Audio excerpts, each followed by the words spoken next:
May bago na nga punong barangay, ang Barangay Dumulok, Alabel, Sarangani Province. Nakapanumpa na usab kini sa katungdanan uban ang ilang treasurer nga gituboy nga barangay administrator ug ang napuno nga kagawad. Sumala kay Kapitan Patricio Digamo Jr. nga siya ang first councilor sa Dumulok human sa October 2023 nga eleksyon. Apan duha ka bulan ang milabay, kalit lang nga cardiac arrest ang ilang kapitan, mao nga siya ang nahulip sa posisyon. Sa karon nagapangapa pa siya sa angay niyang buhaton kay unang higayon usab niini isip kagawad sa barangay.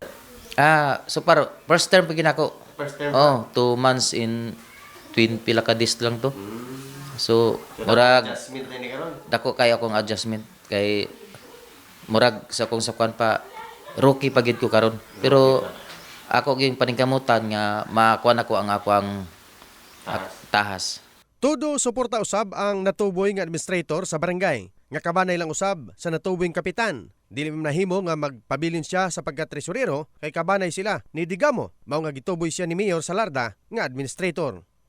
Sa wala po ko nag-expect nga makauban gihapon mi kay during sa o-taking niya dito sa office ni Mayor. Kalitra man gid ko gi-appoint ni Mayor nga pag ingon nga dili ko pwede kay buog yun mi nga first cousin. Ingon ni Mayor, siya dali lang kay may ara ko ihatag sa imo nga trabaho. So human sa o-taking ni ingon gid siya in front sa mga kagawad sa atong bago nga kapitan nga ikaw himuon ta ka nga barangay administrator didto. Gikan sa pagka barangay treasurer. So far, okay naman. And then sa aming bago na mga elected barangay official, and then sa aming new appointed na administrator and kapitan po. gipahibalo usab ni kagawad Mori Dambong nga ang anak sa kani kapitan nga si Ardin Dambong ang nahulip sa bakante nga konsyal, samtang ang mga proyekto nga ilang nasabutan og naaprobahan sa namatay nga kapitan nga si Anhing Edmond Dambong mao ang pasuga og pansayan sa ilang bag-ong barangay hall sa Purok 2. Uli ang akong paglantaw sa dire sa barangay.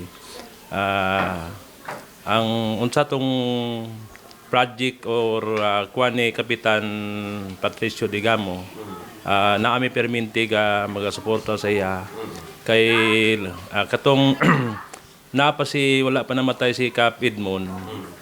Ang among number one project is kanang diha sa among bago nga barangay is pabutangan na mo solar light sa palibot, tapos magbutang mi og public CR kay ang actually ang nakita na mo diha sa among kuan is walay public CR. Kahibalan nga ang Dumulok adunay kapin og kulang 4,000 nga populasyon, samtang may 7 ka milyon nga national tax allotment kon NTA nga kani ginatawag nga internal revenue allotment kon IRA. In the heart of changing lives, kini si Brigada Verjason para sa Brigada News Jansan, Brigada News.